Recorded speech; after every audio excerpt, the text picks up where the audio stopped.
Hello, my friends on the internet. This is day 336 of me making an app that cures your social media addiction.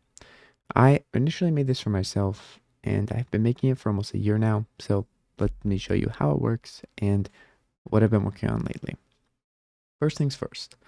Um, the app is called Curiosity Quench. You can go down in the description right now and download it, or as a side effect of you watching this video, I can tell you you don't have to watch this video. You can go outside, you can do the thing you're actually supposed to be doing right now. If that is more important, then go do it, okay? You don't have to watch this video. You really do not have to watch this video. But maybe you're curious now and I can't get you off of here. So let me show you how this app works. We're not going to be blocking any apps or setting up time limits or deleting any social medias.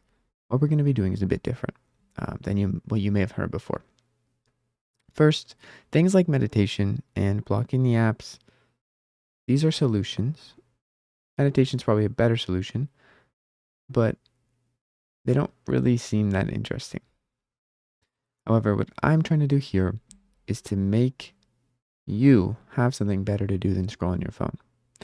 And because you have something better to do, you will do it instead of scrolling on your phone. That's the general concept here. Now, how do you find something better to do than scrolling on your phone? Well, I think the first step to doing that is exploring a list of a lot of things and trying a lot of things.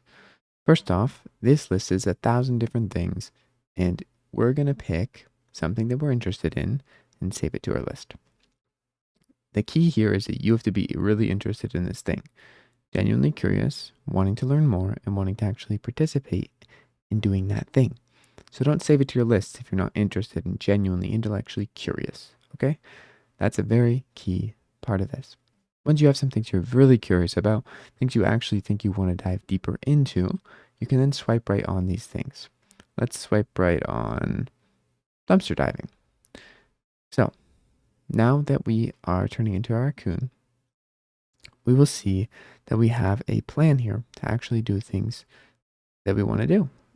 Because we're genuinely interested in dumpster diving. That sounds really cool to us. That sounds intriguing. We want to learn more. We are craving this knowledge. We will do this thing instead. We have a plan now. So we will do this thing instead of scrolling on our phone.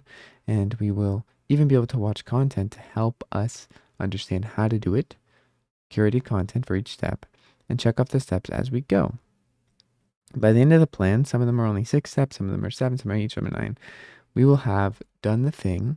We can mark this as a win by quenching it, completing the plan, and celebrate that event. And maybe you didn't enjoy that. Maybe halfway through the plan you decided it wasn't your thing.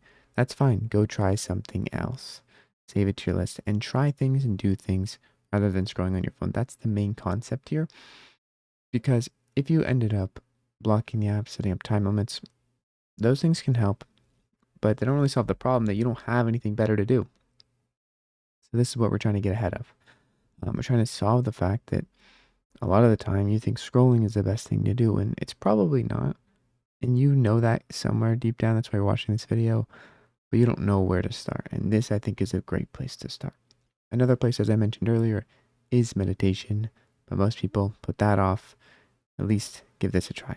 And maybe you do want to meditate for a little bit, but if you just do things, that could be your own form of meditation rather than scrolling on your phone. That's what the app looks like. I've explained this every single day for the last year, and maybe it's getting old. I don't think people come back and watch the videos again, but I think hopefully these videos last in people's brains and make a good impression that social media is the problem here. And the way to tackle it is not to start blaming yourself or thinking you're some terrible person for being addicted to something meant to keep you addicted to it, but rather by doing things that you enjoy. That's the way out, I think. And finding what you enjoy through your curiosity. And creating things in the world and contributing rather than just consuming. Yeah, that's kind of where the app's at. I recently pushed out a new update just to fix some bugs, because that happens a lot. There's a lot of bugs always, especially on Android. And I've been working on something else related to Curiosity Quench to help me post videos to TikTok, YouTube, Instagram, whatever else on these platforms to promote Curiosity Quench, to talk about it, to get it out there, while also keeping me off of those platforms. So basically, I'm making a little tool It just allows me to upload one place and it goes to all the other places. So I don't have to be tempted with the brain rot on those apps. Because even though I have a pretty good grip on it, a lot of the times there is temptation, and taking away temptation tends to be a better way of avoiding things that are tempting. Like keeping candy bars in your house. If you don't have them in your house, you're probably not going to go out and buy them on a whim. And if you do, it won't be that often. But if you just have them in your house, you're going to eat them every night. So, yeah, that's it. Blocking the apps can help, but I don't think it's a solution in the long run. However, you really just got to follow your curiosity and do what you want to do. And I think this app could help you do that. It's linked down below. Share with a friend.